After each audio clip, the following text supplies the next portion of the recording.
ACOGA, generadora de compromiso y confianza, promoviendo la inclusión, la integración, liderazgo y la participación del clúster de la gastronomía, la cultura y el turismo. ACOGA, Asociación Colombiana de Gastronomía. En cada paso, en cada día, la vida es una carrera. Córrela con comodidad. Fábrica de Calzado Rómulo. Más de 3 décadas comprometidos con el bienestar para tus pies. Corporación Cívica Daniel Guilar Secán. Formamos y producimos por Colombia.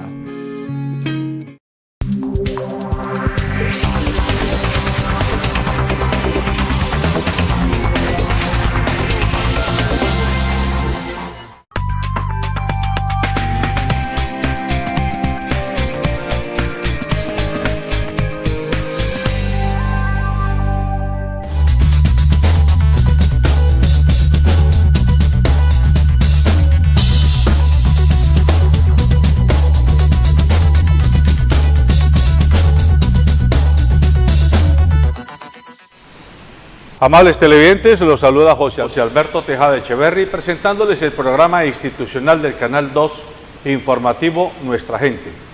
Hoy me acompañan en el estudio el doctor Norberto Tascón, a quien ustedes ya conocen, el abogado Dieter Zúñiga, a quien ustedes también conocen, y estamos esperando que llegue el antropólogo Vladimir Llano, que creo está entrando al estudio en este momento. A los tres les agradezco haber aceptado la invitación al programa y los saludo. Buenos días. Buen día, Alberto, Norberto, Vladimir. Muy contento de estar aquí. Un cordial saludo para todos los televidentes e internautas.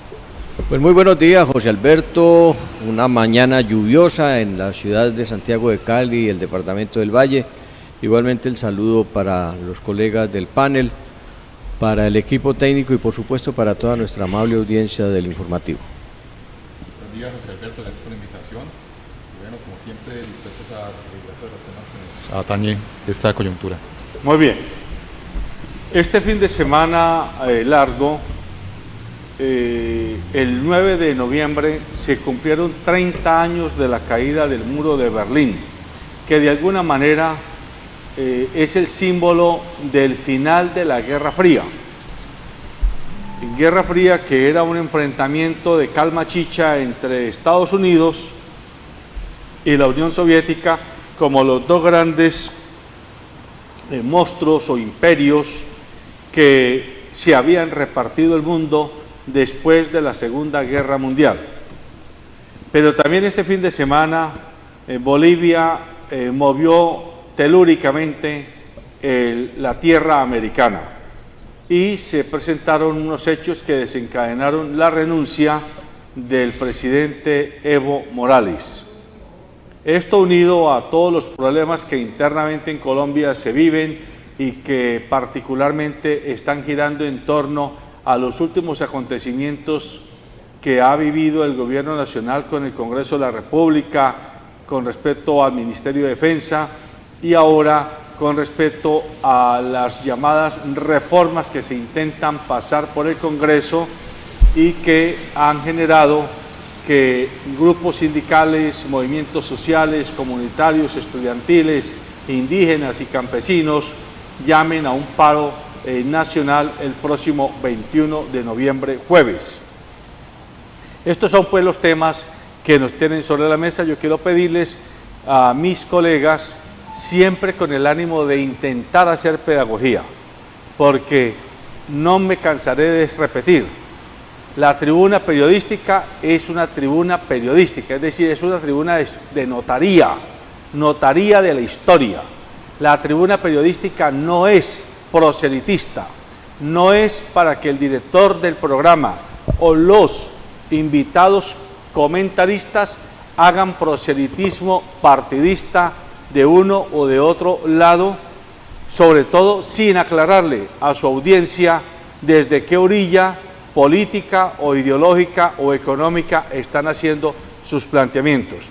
Intentamos hacerlo con honradez intelectual y por eso procuramos ser cuidadosos en que usted entienda que nuestra posición es aventurarnos a poner sobre la mesa una serie de elementos de juicio para que usted sea quien juzgue. Usted es el que decide. 30 años de la caída del muro de Berlín. El muro de Berlín, me corrigen ustedes, se construyó en el año 61. 61, sí. ¿Sí? En agosto. En agosto del 61. Y lo tumbaron los berlineses orientales y los berlineses occidentales en noviembre del 89. Y fue un movimiento espontáneo. De hecho, la que hoy todavía es la canciller de Alemania, Angela Merkel, ella vivía en Berlín Oriental. Y ella, una vez que se generó toda esta dinámica de que la gente comenzó a golparse y a tumbar literalmente el muro que dividía a las familias. Es decir, hubo casos muy dramáticos donde el papá quedaba en este lado y la mujer y los hijos en el otro, o viceversa, la pareja de padres aquí y los niños en el otro lado, o yo con mi mujer y mis hijos aquí y mis padres en el otro lado, pero no porque había sido mi voluntad, sino porque de la noche a la mañana así fue, se impuso. Pues el pueblo alemán y concretamente berlinés se hastió de esta situación y tumbó literalmente el muro. Digo que Angela Merkel en ese momento, cuando ella era una joven que estaba en Berlín Oriental, comenzó a alistarse en el movimiento político que después la llevó a la Cancillería de Alemania y comenzó, digámoslo, desde abajo, porque creo que ella era como operadora logística, es decir, en los eventos estaba pendiente de los asistentes, de las sillas, de la iluminación, y ahí comenzó la carrera, la que hoy es quizás la política europea más importante de comienzos del siglo XXI. Este es el tema porque simbólicamente está mostrando que hay un momento donde la presión de la tapa de la olla se revienta y los pueblos aguantan, pero no aguantan todo el tiempo. Sí, 28 años de un muro que realmente significó, o era el símbolo de la Guerra Fría, e igualmente fue el símbolo que dio por terminada esa Guerra Fría. Yo creo que los años 80 fueron unos años, dijéramos, que fueron dando o creando el caldo de cultivo para las transformaciones que implicó esto a finales de los 80 y posteriormente en los 90, es decir, la transformación a nivel geopolítico comenzó, creo, con el nombramiento o la elección del Papa Karol Wojtyła, que comenzó a hacer un periplo por el mundo de carácter más político que religioso y fue incidiendo en la mentalidad de mucha gente en el globo. Obviamente que a Wojtyła se le critican cosas de orden más bien dogmático religioso, pero en el aspecto político fue creando esas circunstancias que después llevaron a unas transformaciones más de fondo. Lo sucedido en Alemania hace 30 años, pues fue ya el quiebre que llevó posteriormente a lo que pasó en Polonia con Lech Walesa y posteriormente, un año después, el derrumbamiento prácticamente de la Unión Soviética.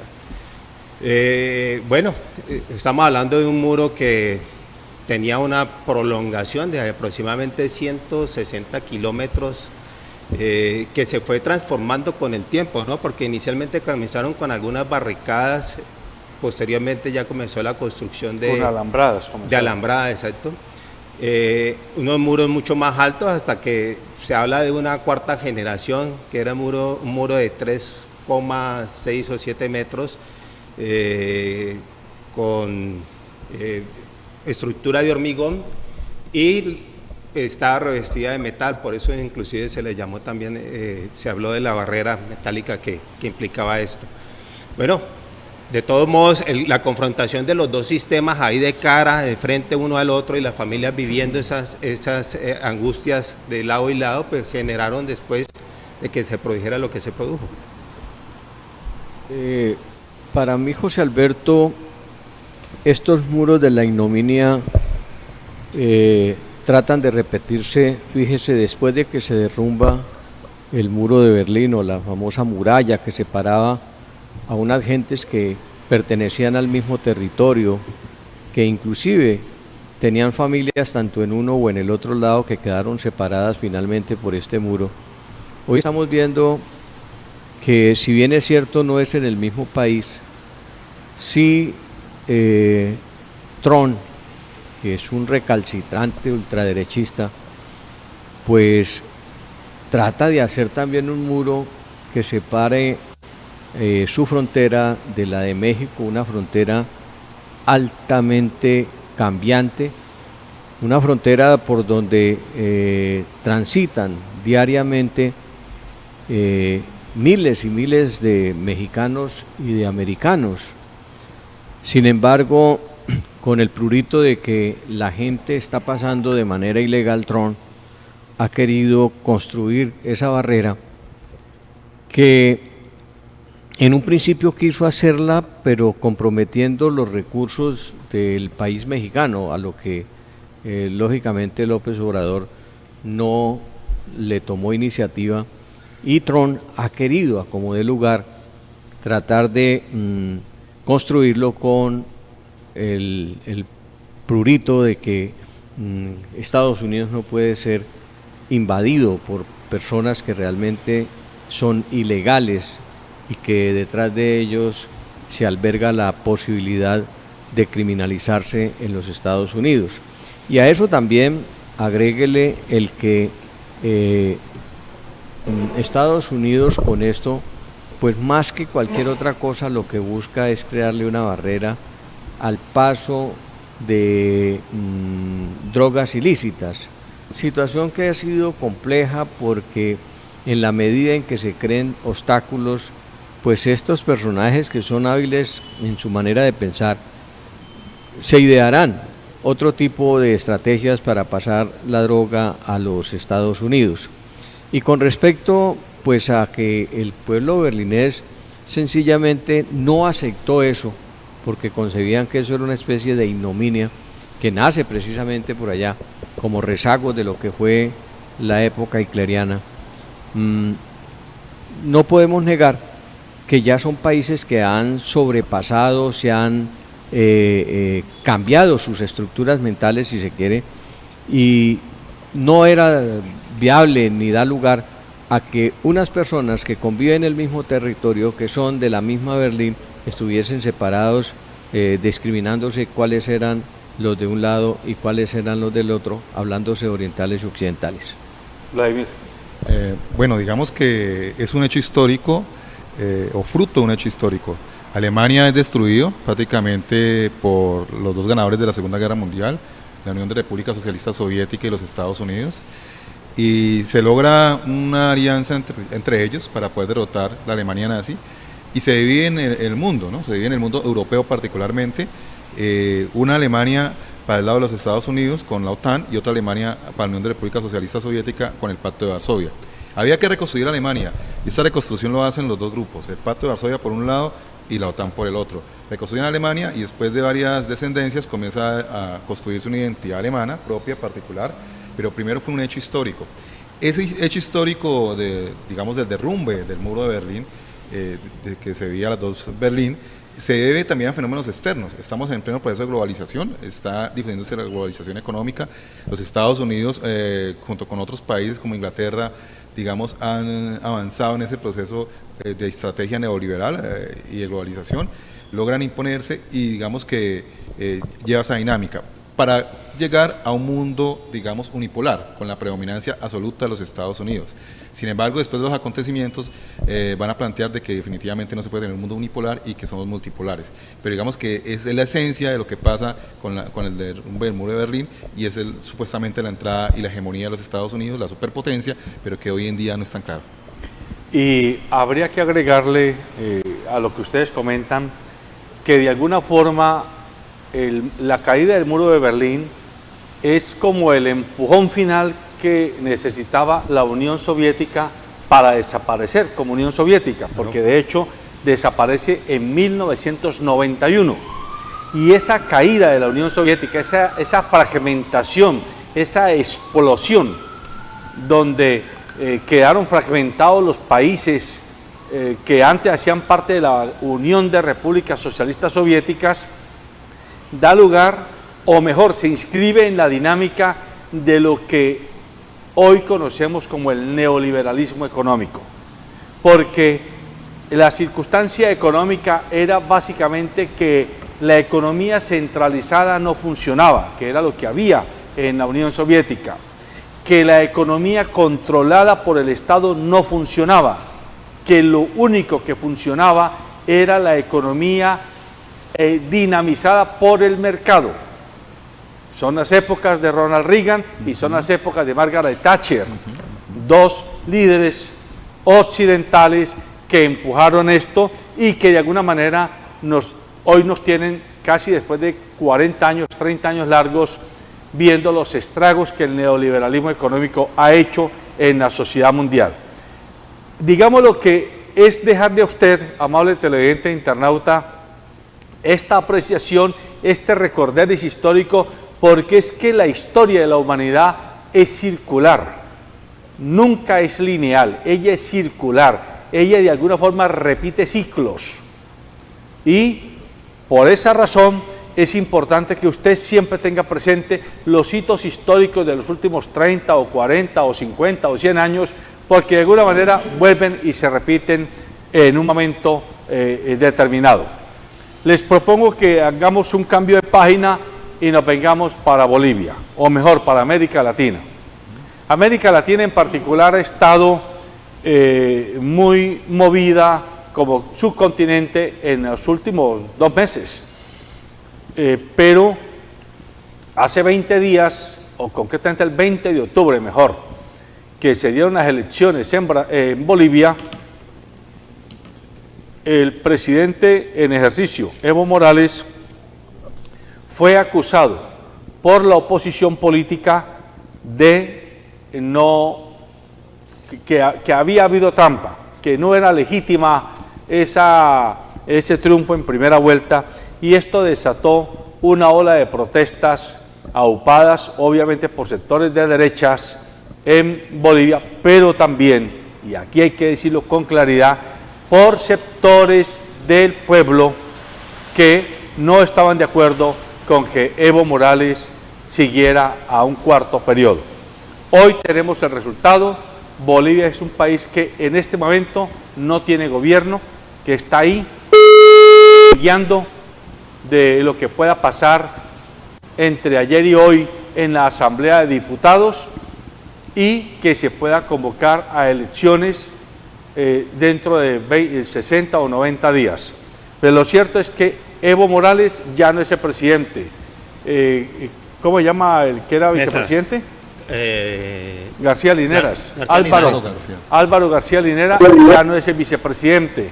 Y muchos de los ministros y de los altos cargos ejecutivos del Estado boliviano renunciaron y hoy Bolivia es un país que está viviendo un momento de zozobra. Dieter. Sí, la situación de Bolivia es bastante crítica, pero algo se había previsto de tiempo atrás. Creo que Evo cometió un grave error y fue el pretender perpetuarse. Efectivamente, el gobierno de Evo marcó una diferencia para los subnacionales, hubo grandes transformaciones, se vieron las obras, se vio la mejora en el sentido laboral, social, educativo, en todos los aspectos. Pero infortunadamente está el problema de que, dijéramos, se fueron creando las circunstancias que le dio pretexto a la oposición para generar cierto caos. Yo creo que de todo modo lo que sucedió en las elecciones es cuestionable en el sentido de que si hubo un fraude realmente, pues tocará que determinar el fraude de dónde vino realmente, porque diría que es la situación propicia para generar toda esa manifestación que se causó en contra de él. Mucha de ella es injustificada, creo yo. De todos modos, debió haber creado las condiciones para que alguien le sucediera en el poder, que alguien se presentara a las elecciones con una figura fresca, pero conocedora de la situación en Bolivia, capaz de gobernarla y evitar de darle a estas personas, a la oposición, dijéramos, los elementos para que se alzaran como lo hicieron, y más aún sabiendo cómo está el concierto internacional, cómo está la situación de los vecinos que igualmente entran a presionar para que Evo se retire del poder. Obviamente lo que se evidencia es que hubo un golpe de Estado, que es una situación supremamente grave. Esperemos pues de que ya comenzaron a darse las manifestaciones en contra de esa situación. El pueblo boliviano que apoya a Evo efectivamente ya comenzó a hacer las marchas correspondientes. Creo que hay una marcha supremamente numerosa que va del Alto hacia La Paz. La situación allá va a ser bien complicada porque todo indica que se estaría generando una especie de guerra civil al interior de Bolivia. Pues hombre, José Alberto, el tema de Venezuela pasa... De Bolivia. Perdón, de Bolivia pasa porque se quedaron prácticamente sin quien asuma la responsabilidad de direccionar el país. Fíjese usted que al igual que las demás democracias de este sector del mundo, una vez los presidentes son derrocados, se caen, renuncian o cualquier situación se presenta, asume realmente el Congreso de la República la posibilidad de designar en una encargatura o designar por el periodo que falte el presidente. Pues en este caso el presidente del Congreso boliviano renunció, los vicepresidentes, y solo quedó por allá en últimas una señora que era pues prácticamente de la oposición a ese gobierno, quien al final de todas no renunció y queda en manos de ella precisamente convocar el Congreso para colocar una persona allí que siga gobernando por 90 días mientras se convocan a unas nuevas elecciones en Bolivia y se escoge el sucesor de Evo Morales. Pero hay que destacar de todo esto que definitivamente yo comparto con Dícter, tanto las izquierdas como las derechas de esta América Latina han terminado por acogerse a lo que ellos detestan de una u otra manera en diferentes orillas, y son las dictaduras, pero terminan siendo unas dictaduras disfrazadas con unas elecciones. Ya hemos visto lo que pasó arrancándose por Venezuela, vimos lo que pasó con los Kirchner en Argentina, lo que con Morales ya creo que era la cuarta reelección que pedía, lo que está sucediendo en Nicaragua, es decir, lo que iba a suceder en Colombia, porque no nos apartemos que si bien es cierto, es una de estas ultraderechas, lo que no es menos cierto es que también se buscaba en cabeza de Uribe que se perpetuara en el gobierno, cambió la Constitución, hizo toda serie de tramoyas para cambiarla y terminó estándose 2 periodos, al igual que Santos, que después terminó quitando ese articulillo del que hablaban el Centro Democrático y que acabó con la reelección y con las aspiraciones nuevamente del expresidente Uribe de volver a ser presidente de los colombianos. Pero también se ventilan vientos y se está esgrimiendo por cuenta del Centro Democrático que se debe cambiar nuevamente la Constitución y abrir esa posibilidad de que en Colombia se pueda reelegir. Situación que ha fracasado en la mayoría de estos países. Estamos viendo permanentemente que tal vez, a excepción de Estados Unidos, que tienen una democracia mucho más catalizada, acá estos países terminan sencillamente tratando de no abandonar el poder para defenderse de los procesos penales y de los procesos que se dan como subsiguientes a un proceso de mandato, y se eternizan en el poder, es más que todo pensando en que no los investiguen, y como sucede por ejemplo con el expresidente Uribe, pensando más en que esos procesos que avanzan poco a poco y que ya hoy los organismos o los poderes alternos pues comenzaron por no tenerle ya más miedo al presidente Uribe, porque vivían en la especie de zozobra como que si actúan en contra del presidente eran destituidos, y se dieron toda clase de sandeces contra las altas cortes del país.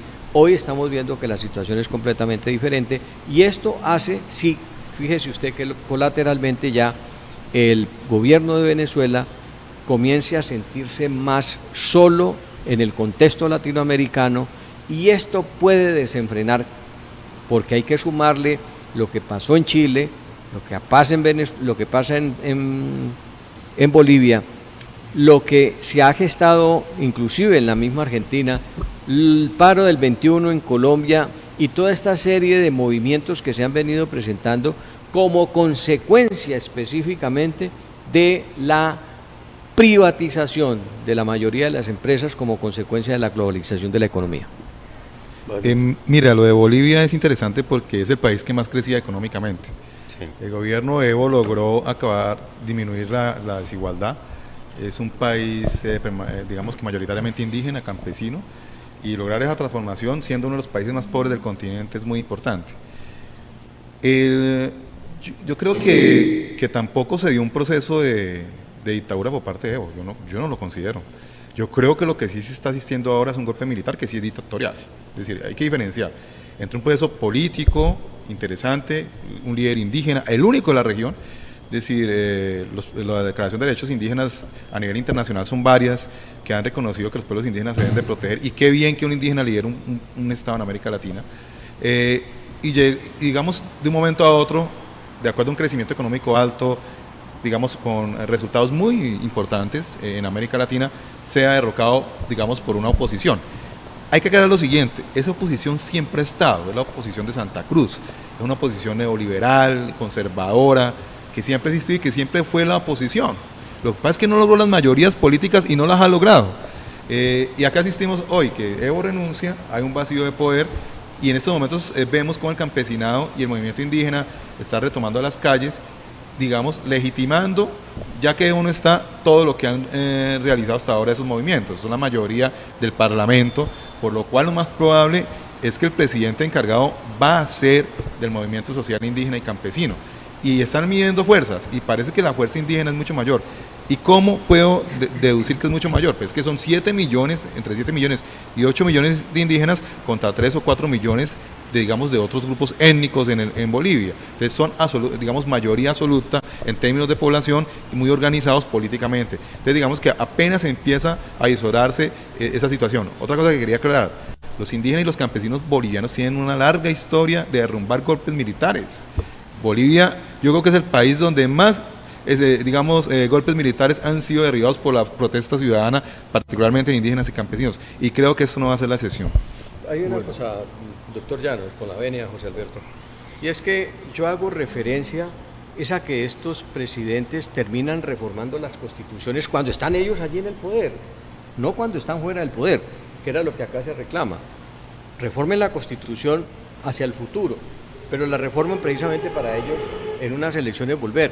Y considero que un elemento fundamental en el tema de Bolivia es que las dos fuerzas del poder militar, la policía y el ejército como tal, tienen una especie de jurisdicción completamente distinta, que es la que en un momento dado hizo que en Bolivia los policías o el cuerpo de policías no actuara o se quedara tranquilo porque no podían enfrentarse contra la gran turba que se formó precisamente en protesta por los hechos que se estaban dando de corrupción y todas estas cosas.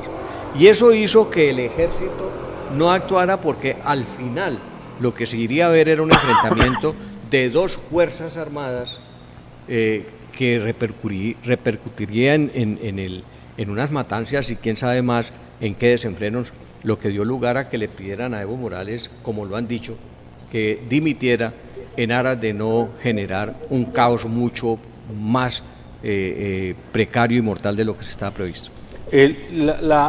La coyuntura que vive Bolivia, vista desde lejos, hay que mirarla con mucho cuidado, porque ni Dieter, ni Vladimir, ni Norberto, ni Alberto vivimos allá, ni somos indígenas, ni hemos sido líderes políticos o sociales en el contexto boliviano. Todo lo interpretamos de acuerdo a lo que vemos y desde nuestra historia y desde nuestra perspectiva. Pero hay algunos hechos fácticos, es decir, que se han dado, que son evidentes, que son contrastables, que sería bueno ponerlos como fichas para mirar qué tipo de análisis se les pueden dar. Primero, hoy se repite a la inversa la historia que ocurrió en el año 2005. En el 2005, paradójicamente, era Evo Morales contra Carlos Mesa. Y hoy es Carlos Mesa contra Evo Morales. Eso ocurrió, porque desde el 2002 hasta el 2005, los cocaleros, los campesinos cocaleros del Cachare en Bolivia y del Alto en Bolivia desestabilizaron el país con huelgas, con mítines, con movimientos muy grandes, exigiendo la nacionalización de los hidrocarburos. Y eso originó que creo que fueron 4 los presidentes que se destituyeron, Vladimir, en esa época, 4, entre ellos Carlos Mesa, que tuvo que renunciar porque sencillamente se le volvió ingobernable el país. Y en el 2005 pasó exactamente lo que hoy está pasando. El país quedó sin presidente y sin vicepresidente y hubo que salir a hacer elecciones que las ganó Evo Morales. Y es allí donde Evo Morales en diciembre del 2005 toma el mando presidencial que tuvo hasta hace 3 o 4 días. Eso un hecho concreto de la historia. 2. Observamos que el movimiento al socialismo, que es de hecho, como lo dice Vladimir, un movimiento no solo histórico, sino muy potente en Bolivia, porque combina a campesinos con indígenas y con mineros. Y las minas bolivianas son muy importantes dentro de la economía del territorio. Y de hecho Evo Morales es un dirigente que nació de las minas bolivianas. Ese movimiento más hoy tiene todavía la mayoría en el Congreso. Y si las condiciones no se desatan de otra manera, como dice Vladimir, posiblemente ellos van a decir cómo se puede dar esta transición y pueden incidir para que haya un mandatario de ese más como continuidad presidencial. La pregunta que surge, y en ella yo coincido con Norberto Tascón, es ¿por qué los líderes de las izquierdas y de la democracia progresista de América terminan creyéndose el cuento de que ellos también son mesías? ¿Por qué no son capaces de tener la amplitud histórica, la perspectiva política de que de lo que se trata es crear movimientos de masas, organizaciones políticas que tengan plataformas que obliguen al mandatario a cumplir esa plataforma? Y terminan es unas personas utilizando partidos que simplemente son una especie de ropajes, y eso se da en Bolivia, pero también se da aquí, en Colombia, y se da en toda América. Ese dato hay que tenerlo muy en cuenta. 3, y este es un dato que no es menor, quizás al presidente de Bolivia hoy se le puede acusar de haber sido, no sé si ingenuo o falto de previsión, a él y a su movimiento, que no reformaron, o mejor, no decantaron la cúpula de las fuerzas militares bolivianas. Y allí hay que admitir que en eso Maduro y sus muchachos ha sido mucho más inteligente, o mejor, lo fue Chávez. Chávez, la primera medida que tomó cuando llegó al poder fue cambiar la cúpula militar. Y dijo, estos no son, porque estos vienen de Caldera y de los de atrás, y ahora vienen a trabajar conmigo los nuevos generales y comandantes.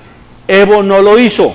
Claro, el ejército de alguna manera mantiene la inercia histórica de los gobiernos que precedieron a Evo Morales.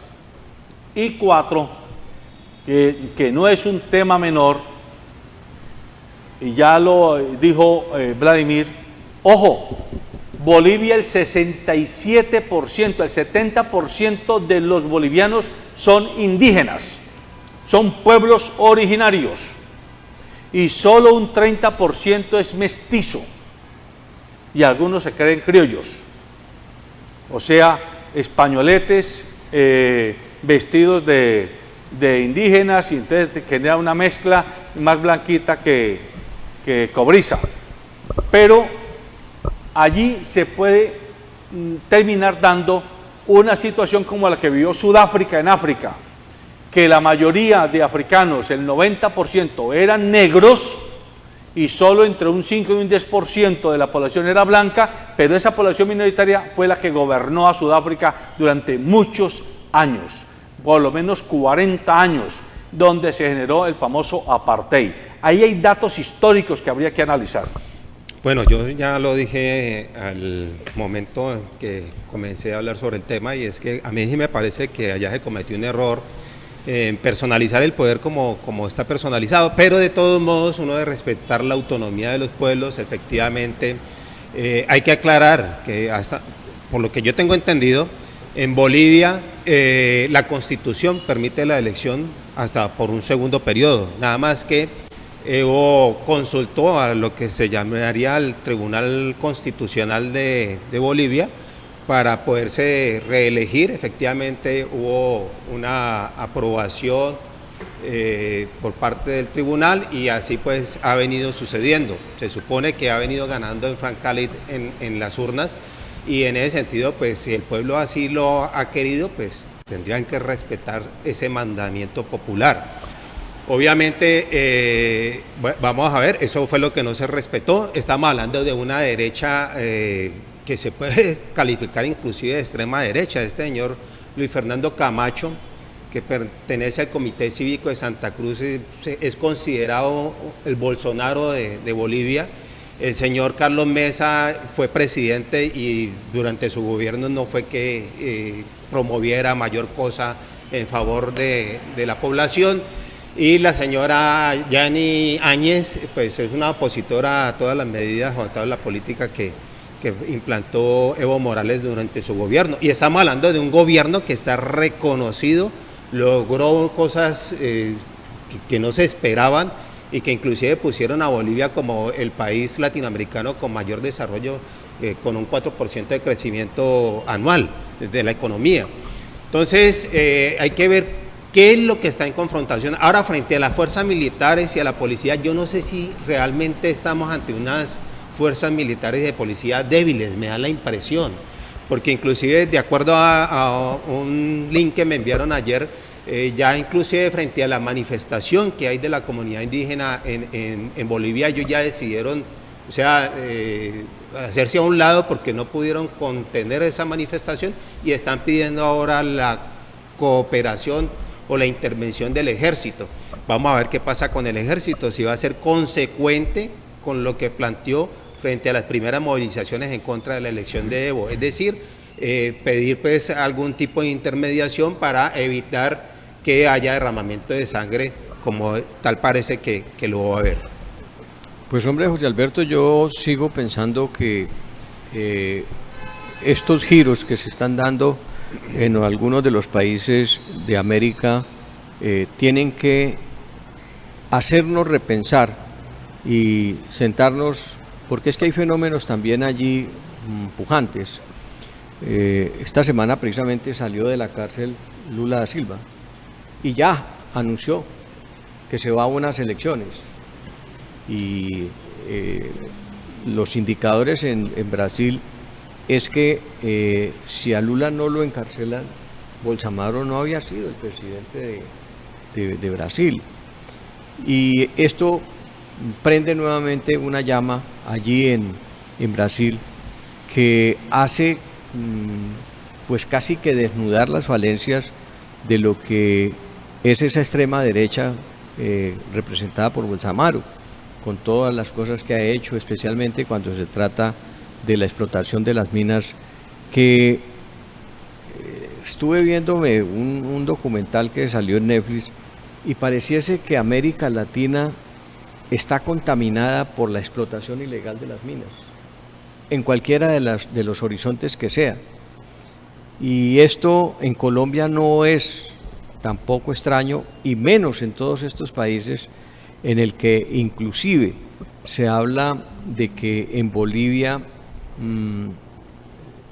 es uno de los países que ha logrado desarrollo, y esto pues lógicamente son simplemente informaciones, utilizando los cultivos de la coca, no solamente con poderes medicinales, sino se ha llegado a rumorar que hay libertad en los cultivos de la coca para que aportasen al desarrollo de la economía de Bolivia por cuenta de grandes carteles.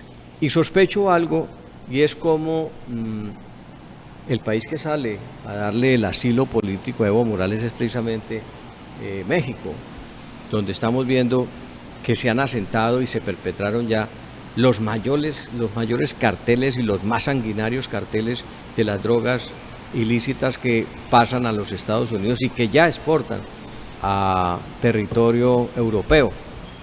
Luego allí hay un caldo de cultivo pues que contamina y sigue su horda por toda la América Latina.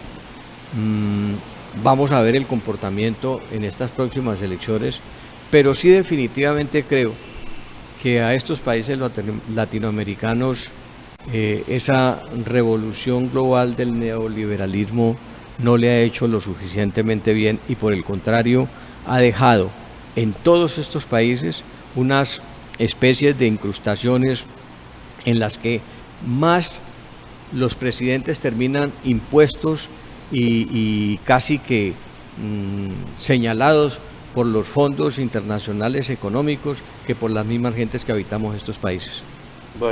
Mira, el contexto internacional es muy importante. Lo de Bolivia no se puede desligar de lo que está pasando en América Latina, en nuestra América Latina. Una lucha geoestratégica. Los Estados Unidos, digamos, quería que Evo saliera del poder, porque tiene a México y tiene a Argentina, digamos, con nuevos mandatarios hacia el progresismo, hacia la izquierda, centroizquierda. Entonces tener a un Bolivia daría prácticamente un gran porcentaje de sectores y de estados de centroizquierda. Entonces Trump ayer decía de que está, digamos, contento por el golpe de Estado, está legitimando un golpe de Estado contra el presidente Evo, que eso en términos internacionales es crítico. Pero también apareció el autoproclamado Guaidó diciendo que también apoyaba el proceso y que era un proceso democrático, es decir, un golpe militar, una instancia militar por parte de los Estados Unidos, de algunos sectores de Venezuela, diciendo de que es un proceso democrático, está mostrando una geoestrategia. Y por supuesto quien le va a dar asilo a Evo va a ser México. Yo miro que lo que va a pasar en Bolivia va a ser una movilización parecida a la ecuatoriana en contra de los golpistas. Los golpistas, lo más probable que pase es que no vayan a gobernar Bolivia y que sean, digamos, los mismos indígenas y campesinos los que los sitien, que es lo que se está planteando ahora mismo.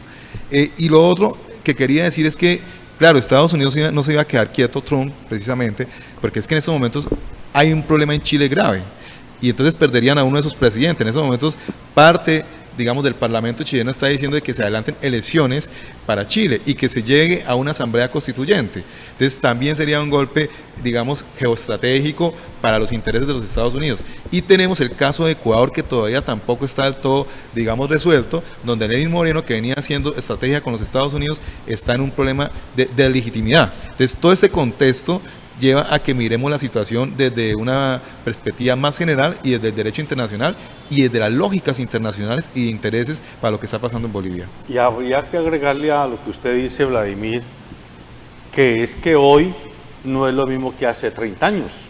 Exacto. O sea, hace 30 años Estados Unidos quedó como rey solo en América y éramos el patio trasero. ¿Sí? Claro. Y aquí hacía y deshacían los americanos. Pero hoy tienen a los chinos y a los rusos ahí respirándoles en la nuca en América. Entonces esa es la explicación de por qué no han entrado a Venezuela. No es porque no han querido, sino porque no han podido. Elemental. Claro. Y hay una cosa, Alberto, recordando ahora lo del 9 de noviembre de hace 30 años, es que con la caída del bloque soviético se acabó el discursito en contra del comunismo, aunque duró por algún tiempo, pero después en las Américas se implementó pues la cuestión de la seguridad nacional para Estados Unidos, orientada a la guerra contra las drogas, que fue el pretexto para meterse acá.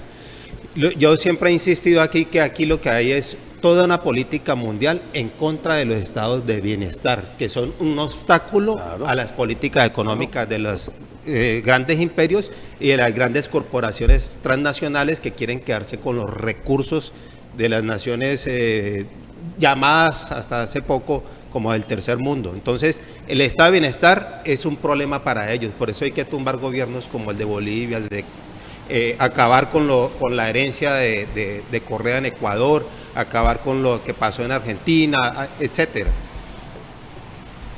Bueno, yo no sé si usted coincide con la apreciación de que Estados Unidos está ávido de entrar, pero no se atreve porque sabe que tiene a dos corpulentos cotejas, que son por un lado los chinos y por otro lado los soviéticos, diciéndole quieto porque aquí podemos ponernos a pelear juntos. Y mire que las declaraciones, yo comparto eso totalmente, porque es que no solamente era en Venezuela o es en Venezuela, no, en todos los países de Latinoamérica, o digamos de Sudamérica especialmente y algunos del centro, y ya está. ¿O quién es el que finalmente con la pérdida de las millas náuticas de Colombia con Nicaragua terminó siendo contratado para construir el famoso canal interoceánico? Los chinos. En Bolivia, del país que hoy estamos hablando, Evo sale. También, precisamente, Evo Morales firma con la Unión Soviética o con Rusia específicamente unos acuerdos para la explotación de litio. ¿Por qué? Porque ellos quieren implementar allí también la producción de energía atómica. Y váyase más hacia allá, en Perú, también están metidos los chinos. Y no hablemos mal de Colombia, acá también. Ya estamos en el metro de Bogotá. Acá están, sí, en Bogotá el metro lo van a construir los chinos. Y hay algunas de las vías principales donde ya ellos han pedido pista para meterse y donde están financiando, porque todos los países comienzan a invadir los territorios con las ayudas sociales. Así lo hizo a través del plan Cáritas Estados Unidos, que llegó acá con el plan Marshall, etcétera.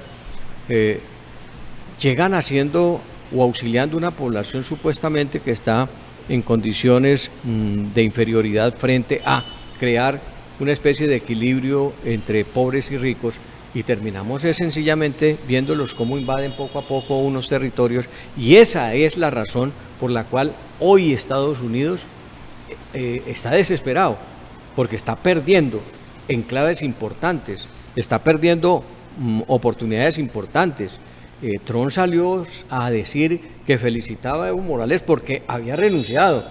Allá él no habla de golpes, ni dice que en Bolivia este malestar de la policía que puso a Evo Morales en el frente y le dijo, bueno, se va o aquí hay un desorden de mayúsculos y tenemos las alternativas de que entren de afuera otros.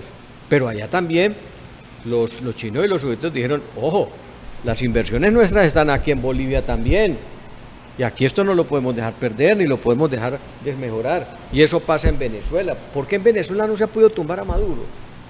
Porque no le han podido entrar bajo ningún lado, inclusive teniendo una frontera tan larga con Colombia, donde el presidente colombiano de manera irresponsable se prestó para tratar de servir de trampolín el derrocamiento de un presidente vecino. Todo ese tipo de elementos y argumentos son los que hacen que hoy el equilibrio de poderes en América esté en esas condiciones. Y mire lo que acaba de pasar con Cuba. Cuando pretendieron hacerle el bloqueo a Cuba, el ridículo de Colombia, pues entre otras, porque es que como no tenemos gobierno, como no hay un presidente que gobierne, pues hacen semejantes osadas como las que hicieron, donde solamente 2 países habían por ahí los del Centro Democrático diciendo que felicitaban a Ucrania que había acompañado a Colombia. Dígame la vergüenza que hemos pasado cuando 198 países se abstienen de votar el embargo económico a Cuba y solamente 2 se abstienen, Colombia y Ucrania, y 2 aprueban, que es Israel y Estados Unidos. Es la vergüenza nacional, donde ya, fíjese usted, poco a poco, el mundo tanto en Europa como los países de la antigua Unión Soviética terminan en estos organismos internacionales no dejando hacer la voluntad del imperio de los Estados Unidos. Vladimir. Claro, por supuesto Estados Unidos ya hace unos 10 años viene perdiendo la hegemonía global. Un China que está creciendo permanentemente mientras Estados Unidos tuvo un estancamiento, sobre todo en el 2008. En la crisis económica del 2008 China sigue creciendo y Estados Unidos se estanca. Y hay otro grupo de países que también crece económicamente. India, y mismo Irán, Turquía, Sudáfrica, lo que se ha llamado el BRICS, inclusive Brasil, pero Brasil ya no crece por la situación interna. Entonces tenemos, digamos, un crecimiento de muchos países en términos económicos y de hegemonía global, y por eso pasamos de un contexto unipolar a multipolar, múltiples países luchando la hegemonía. Y lo más interesante es que Europa, que era la que acompañaba a los Estados Unidos, ha tenido unas crisis y unas recesiones económicas impresionantes. Eso ha llevado a que se cambie, digamos, también la lógica global. Ya no es, digamos, Inglaterra una potencia económica, como lo era cuando se inició el proceso de globalización y neoliberalismo.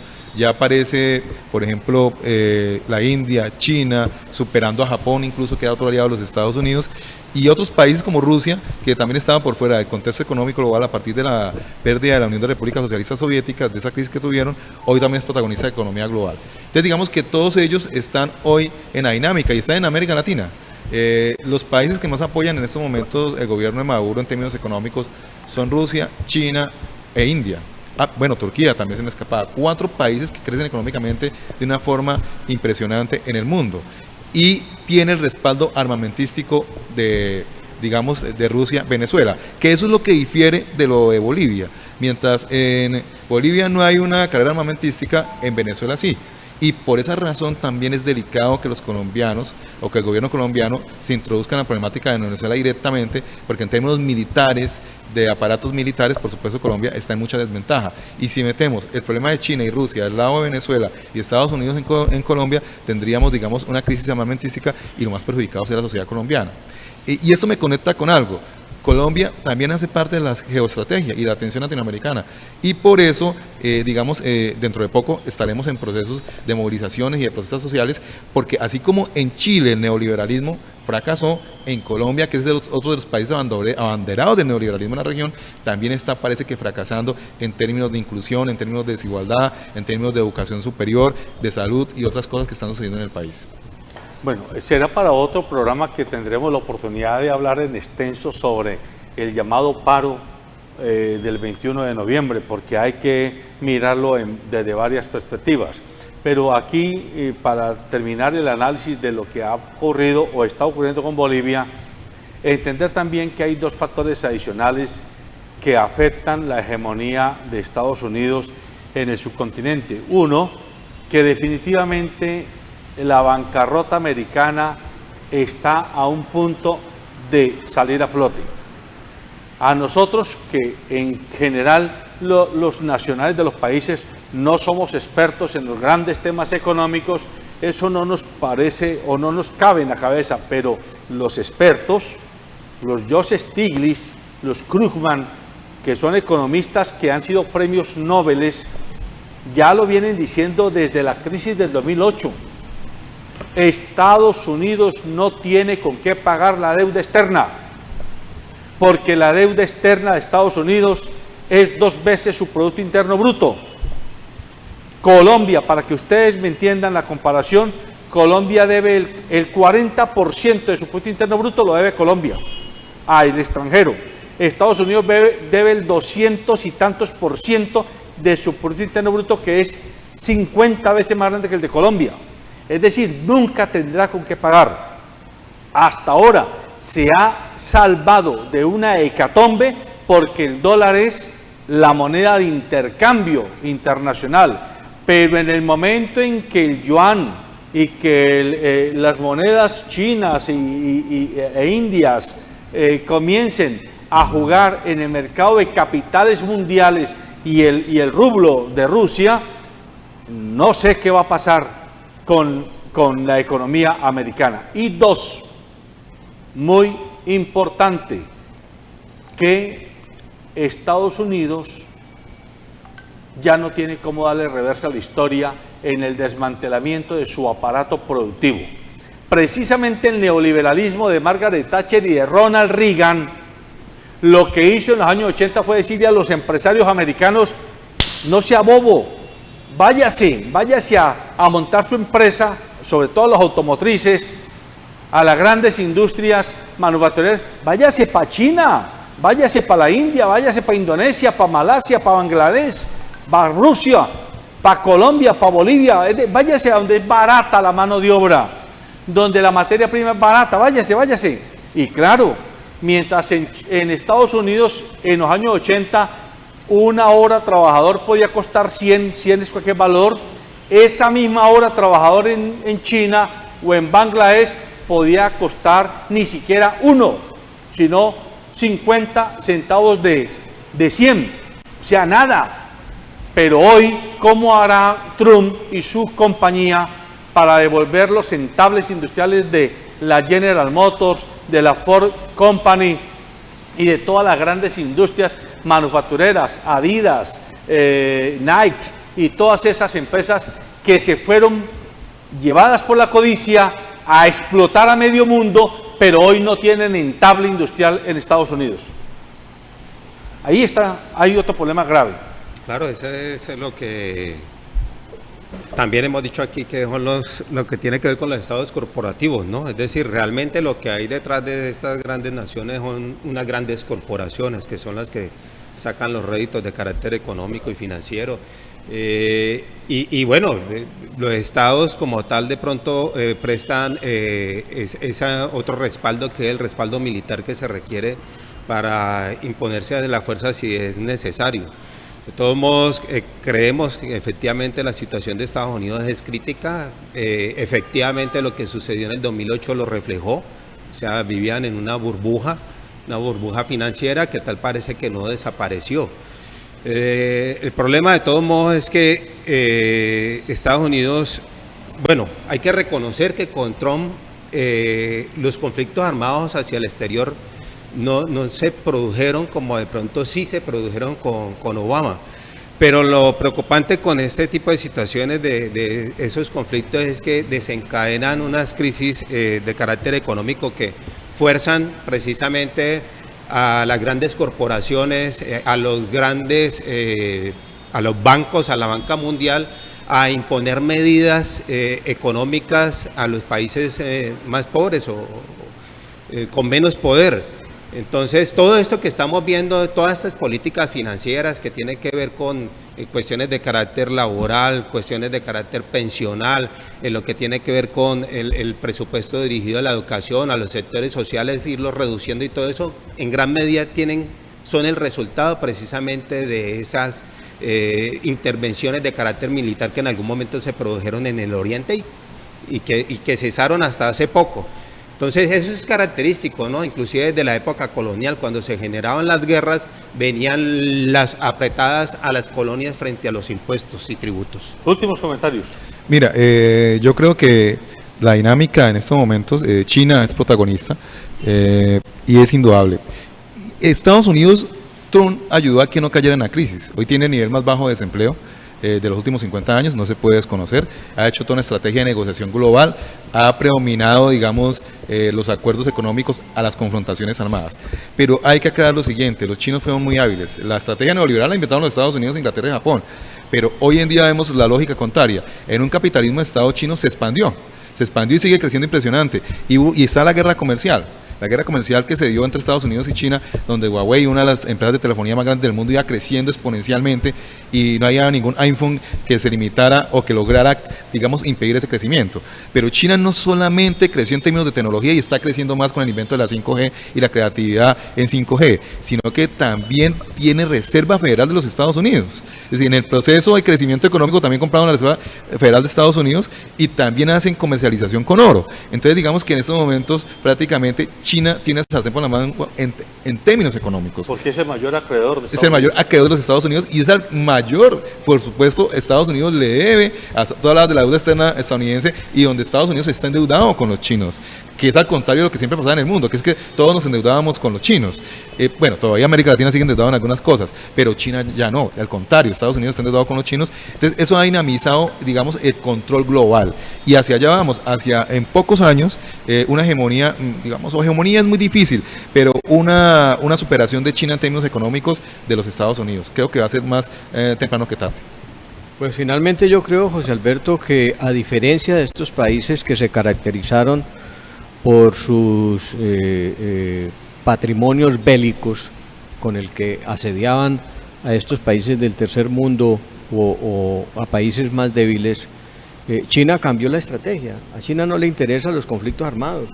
no le interesa agarrarse con ningún presidente, no, pero comenzaron a hacer su expansión económica y comenzaron a llegar a los países trayendo grandes sumas de dinero, interviniendo en la economía de estos países, y eso es lo que los ha empoderado no solamente en América Latina, sino que en el mismo Europa y en sus territorios asiáticos. Ellos juegan un papel de dinamizador de la economía, y lo que plantea el doctor Llano es absolutamente válido.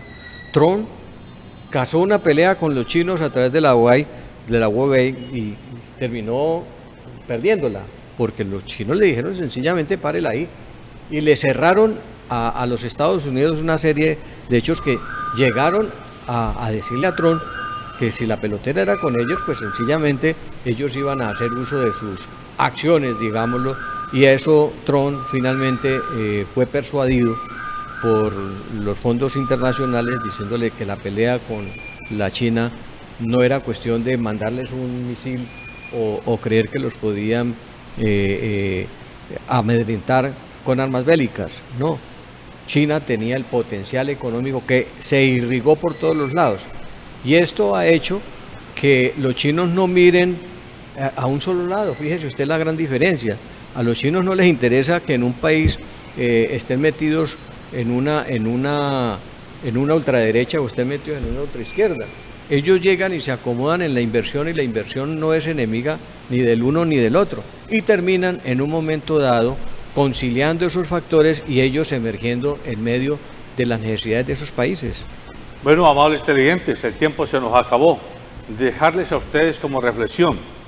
Todo indica, salvo que haya una operación militar o internacional de afrenta al poder político en Bolivia, que el movimiento al socialismo, que es el partido al que representaba y en el que se apoyó Evo Morales, tiene la posibilidad de inducir el nuevo candidato presidencial que estaría participando en el próximo mes de enero en la elección para el nuevo periodo 2020-2025. Y desde aquí, sin conocer en detalle todas las pormenores de la situación boliviana, teniendo en cuenta los datos que están confirmados incluso por el Banco Mundial y por el Fondo Monetario Internacional, que muestran que Bolivia ha tenido efectivamente unos índices de crecimiento, de disminución de la pobreza, de mejoramiento de la calidad de vida, demostrables, no por compañeros de partido de Evo Morales, sino por analistas internacionales.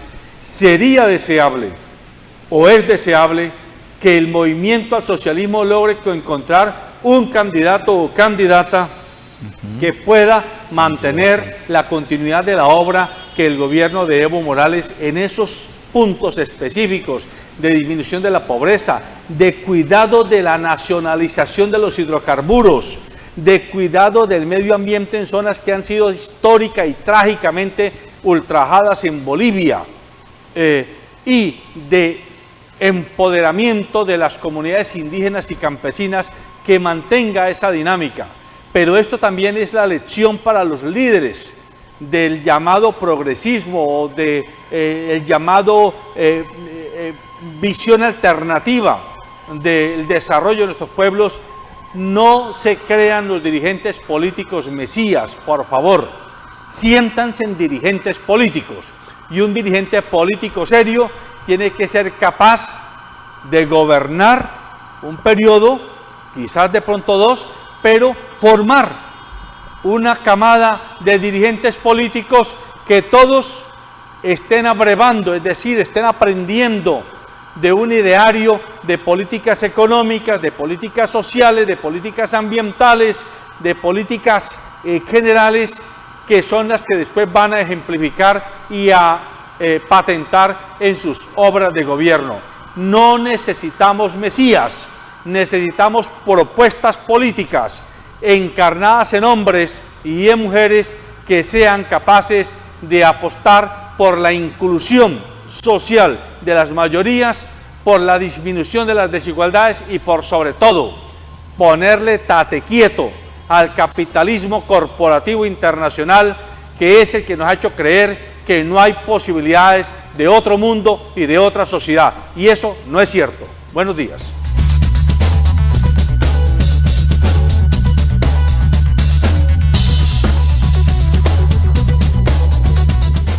ACOGA, generadora de compromiso y confianza, promoviendo la inclusión, la integración, liderazgo y la participación del clúster de la gastronomía, la cultura y el turismo. ACOGA, Asociación Colombiana de Gastronomía. En cada paso, en cada día, la vida es una carrera. Córrela con comodidad. Fábrica de Calzado Rómulo. Más de 3 décadas comprometidos con el bienestar. Corporación Cívica Daniel Guilar Secán. Formamos y producimos por Colombia.